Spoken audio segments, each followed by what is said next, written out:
Hi, I'm Gene Sterator, CBS Rules Analyst and longtime sports official. For the adults watching this video, you grew up in a world where officials, umpires, and referees for youth sports took their place regularly and reliably ahead of game time. Today, unfortunately, it's getting harder and harder to fill those jobs. Videos showing abusive treatment of officials multiply on social media, and there have been consequences for the dreadful behavior of players, fans, and coaches. Massive shortages of officials now lead to games being canceled, and the positive effects of athletic competition are at critical risk for this generation and those to come. I'm hoping we all can begin to see youth competition through a different lens. Today, mistreatment of officials has become normalized, and we are facing an abnormal future where no officials to hire means no games on the schedule. Any call, any decision, any human effect on wins and losses has become subject to not just withering criticism, but physical threats. There's a vicious cycle at work. Fans chase away officials, and there is a smaller pool to draw from, which makes it harder to get quality, well-trained people in position. The entire game suffers.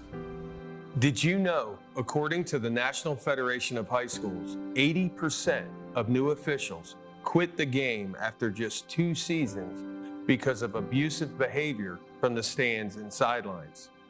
This sort of verbal abuse and threatening behavior takes a toll on all officials and makes them leave the game altogether. Did you know, from 2018 to 2022, an estimated 50,000 high school referees, roughly 20%, have quit. Half of the remaining referee population is at least 50 years old, but young officials are rarely staying more than 3 years in the job.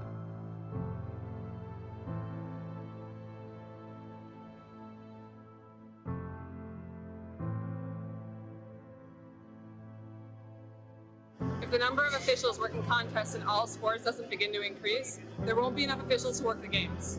That means schedules will get cut, teams or even sports might get canceled.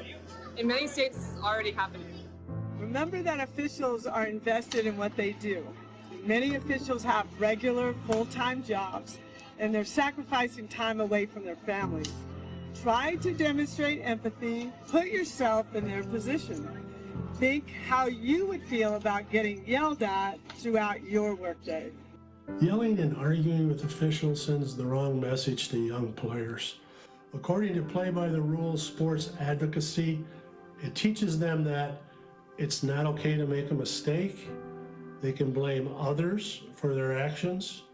They can disrespect authority figures, and it's okay to be rude and selfish. You know, officials enforce rules, keep competitions fair, and make player safety a priority, allowing youth sports to be a valuable arena for growth. If we can all just work together and be more empathetic to not just the officials, but everyone else in youth and high school sports, we can then preserve what many of us have embraced about athletics. And you and I know the benefits of sports, right? Let's spread that gratitude and be proud of what we can build and not blind to how it's being torn down. Calling officials cheaters or corrupt, it's not a game. Insulting referees, it's not a game.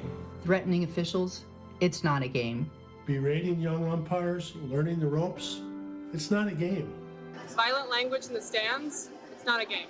Verbal abuse from the sideline, it's not a game. Screaming at a referee in the parking lot, it's not a game. So what happens now? Your response in the heat of the moment is the only thing you totally control, and we have an experiment for you to try. Simply stated, just cheer for your child or the team you're there to support. Move that desire to lash out to a different place and encourage without rage. Your child's sporting memory should be about how you helped inspire and not about how you caused embarrassment.